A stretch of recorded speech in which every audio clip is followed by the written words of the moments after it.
नमस्कार. मी विजया भट.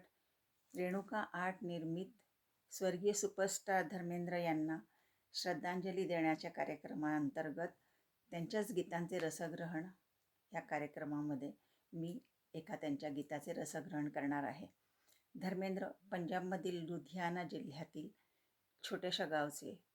मुलांनी शिकून ऑफिसर बनावं ही वडिलांची इच्छा, पण ह्यांना हिरो बनायचं वेळ.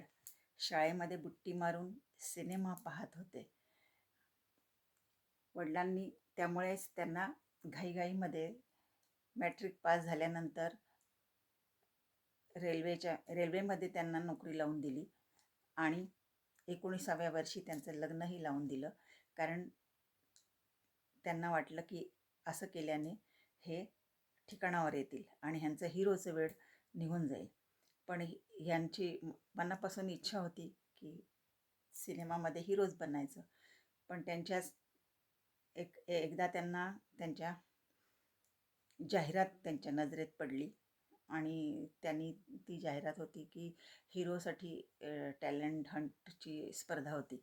त्यामध्ये त्यांनी आपले 4-5 फोटो पाठवले आणि लगेच काही दिवसांनी त्यांचं सिलेक्शन झाल्याचं त्यांना कळलं आणि मग ते मुंबईला आले. मुंबईला आल्यावरती मनोज कुमारबरोबर त्यांनी एक रूम भाड्याने घेतली आणि तिथून त्यांनी टॅलेंट हंटची स्पर्धा जिंकलीसुद्धा.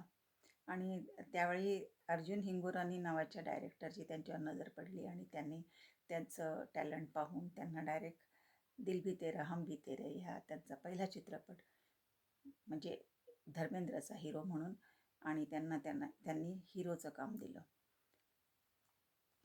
त्यातीलच एका गाण्याचं मी इथे रसग्रहण करणार आहे.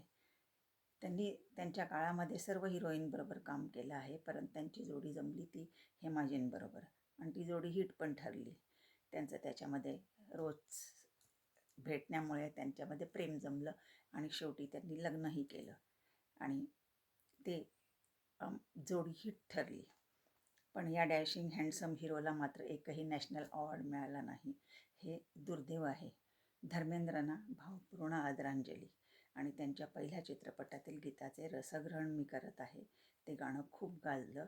मूळ गायक मुकेश आणि लता मंगेशकर आहेत. गीतकार शमीम जयपुरी, संगीतकार कल्याणजी आनंदजी आहेत आणि हे सुंदर विरह गीत आहे. सिनेमामध्ये सोनू ही अशोकची प्रेयसी वडील आजारी म्हणून गोव्याला बोटीने जाते व बातमी येते सकाळी की त्या जहाजाला जलसमाधी लागली. त्यामधले सर्व प्रवाशी जलसमाधी मिळाली.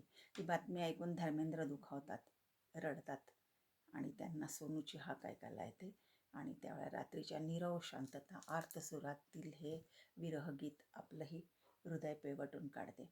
अत्यंत वेदना विरहाच्या जाणवतात. गीताचे बोल आहेत. मुझको इस रात की तन्हाई में आवाज न दो, आवाज न दो. हिरो म्हणतोय, मला एकांतीच्या या रात्री मला तू आवाज देऊ नको, जो मला रडवेल अशी तू आर्त साद घालू नको. पुढे म्हणतोय, रोशनी हो न सकी दिल भी जला या मैंने, तुमको भूला ही नहीं लाख भुलाया मैंने, मैं परेशान हूँ मुझे और परेशान करो, आवाज न दो.